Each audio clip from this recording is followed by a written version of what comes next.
Selanjutnya Muhammad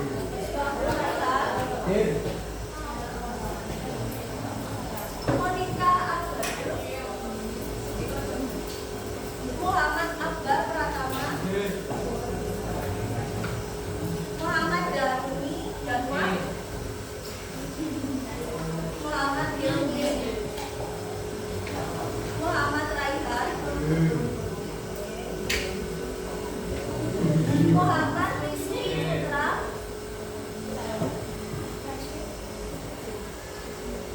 Muhammad Rizky Ardiansyah. Mutiara. Nabila Musyafa. Nabila Amalia. Yang mana?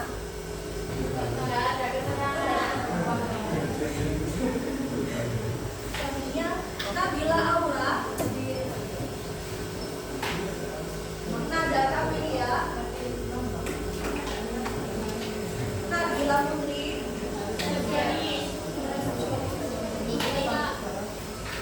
Nadine Putri Ramadhani. Sama. Naima. Nasyaila. Taufan Fikri Ramadan.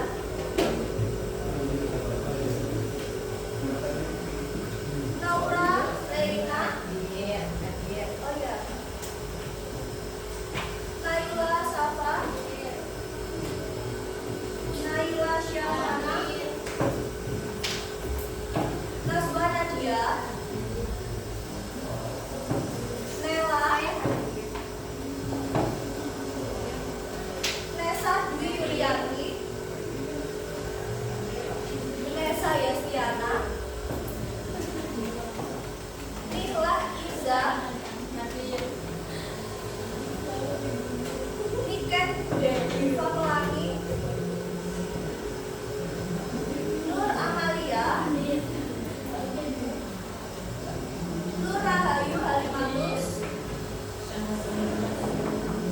Nur Suci Ramadhani. Nurisna.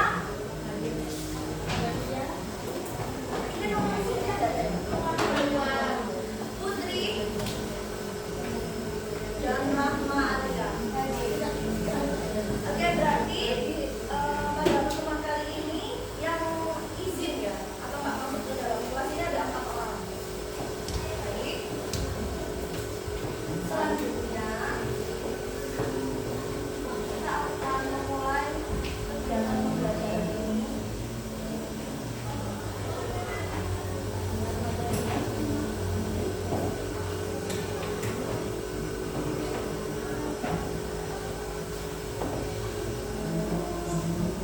Sudah terlihat semuanya? Sampai kapan sudah? Ya? Oke. Pertama-tama kita akan mempelajari tentang administrasi persidangan bab yang kedua. Kalau minggu kemarin sama Bu Adi adalah pembelajaran bab pertama dan kedua. Di sini ada tujuan pembelajarannya, yaitu yang pertama memahami dokumen administrasi persidangan, yang kedua memahami tujuan dokumen administrasi persidangan, dan yang ketiga adalah memahami jenis-jenis dokumen persidangan. Kalau pada pertemuan sebelumnya kalian belajar tentang konsep dasar persidangan ya.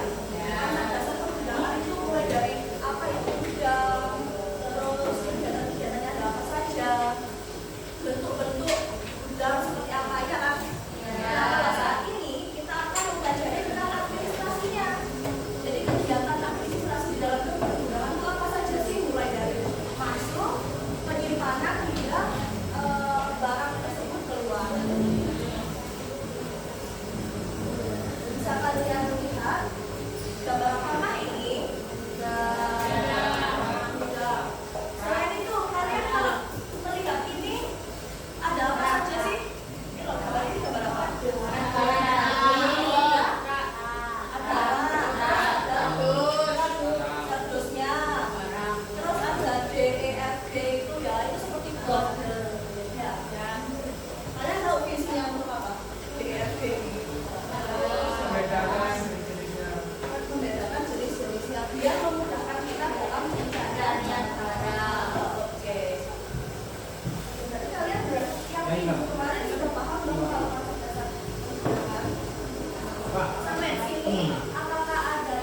ditanyakan belum ada. Kalau gitu ibu lanjutkan saja ya.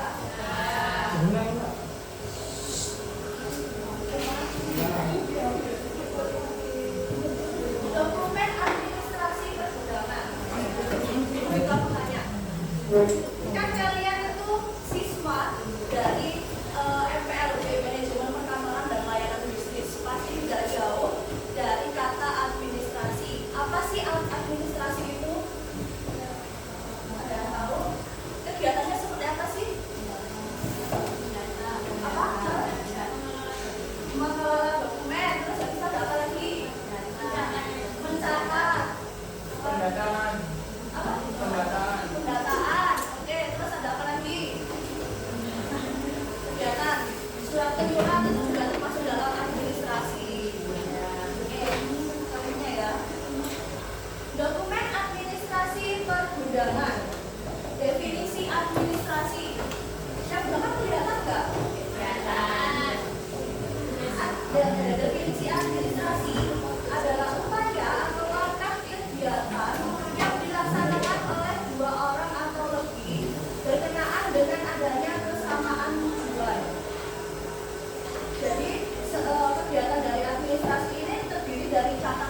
biasanya kartu stok itu ditaruh di gantungan dekat dengan jenis barangnya, gitu.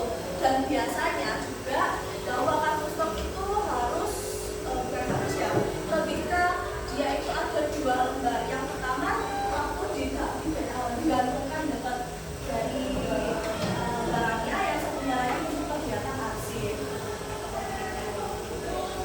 Jadi ketika barang waktu disimpan di dalam rak itu harus kita tuliskan barangnya masuknya berapa di kartu persediaan atau kayak gitu. Sampai sini paham? Ada yang ingin tanyakan? Belum. Oke. Selanjutnya yaitu terkait dengan permintaan barang. Permintaan barang yaitu berkas yang mengendalikan proses terjadinya permintaan barang dari setiap satuan organisasi atau lembaga. Hal ini dilakukan ketika suatu divisi itu meminta barang dari pergudangan. Jadi kalau misalnya nih kita dari divisi keuangan kita kekurangan yang namanya kertas, kita kekurangannya alat tulis, itu bisa kita lakukan permintaan barang kepada pergudangan. Nah, kita kalian oke, sampai di sini bisa dipahami?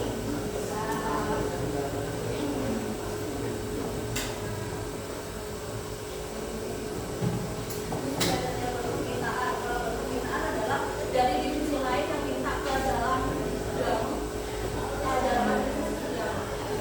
selanjutnya yaitu ini yang terakhir adalah surat penyerahan barang. Ketika pergudangan staf pergudangan itu sudah oke, sudah ACC dari yang namanya kita meminta barang oleh suatu divisi, maka dari itu ada surat penyerahan barang. Ini bentuknya kurang lebih seperti ini, sama aja tapi tujuannya kadang-kadang dalam suatu perusahaan itu berbeda tapi tujuannya tetap sama, yaitu penyerahan barang kepada unit kerja perusahaan dilakukan setelah adanya persetujuan yang didasarkan pada hasil evaluasi dari pihak yang memiliki kewenangan dalam pengambilan keputusan terkait dapat dipenuhi atau tidaknya barang tersebut diberikan dengan penggunaan yang oke. Sampai di sini masih paham? Masih ada yang bingung? Oke. Coba saya mau tanya ke kalian, kalau misalnya kalian ada yang bingung. Oke. Kenapa sih kita harus mempelajari administrasi? Bisa angkat tangan? Gak apa-apa, salah, gak apa-apa, namanya juga belajar. Belajar itu tempatnya salah. Benar.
baju ya, misalnya nomor satu.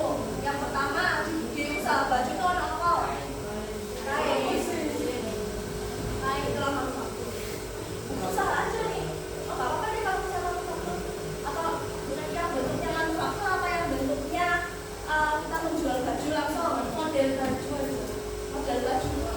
Jadi kalau misalnya kita jual baju, ada baju apa aja. Oh gitu. Oke, baju. Misalnya kita jual baju ya, baju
Nah,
Jadi administrasi perbudakan adalah kegiatan cara menjaga seluruh aktivitas yang ada di perbudakan, mulai dari barang itu masuk, terus bagaimana cara kita menyimpannya, sampai kita melakukan pengeluaran barang tersebut.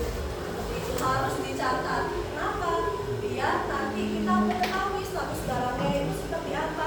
Apakah barangnya ada yang rusak kah atau berkurang kah? Seperti itu ya. Bisa dipahami semuanya?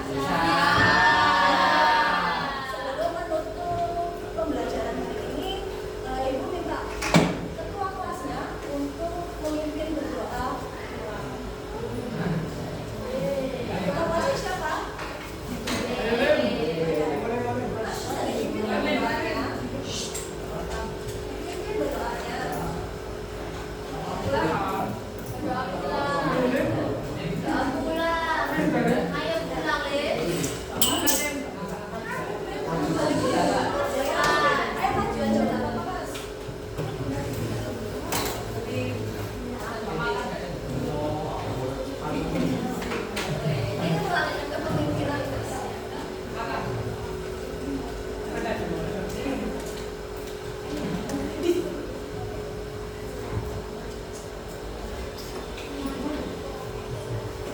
Sebelum kita pulang,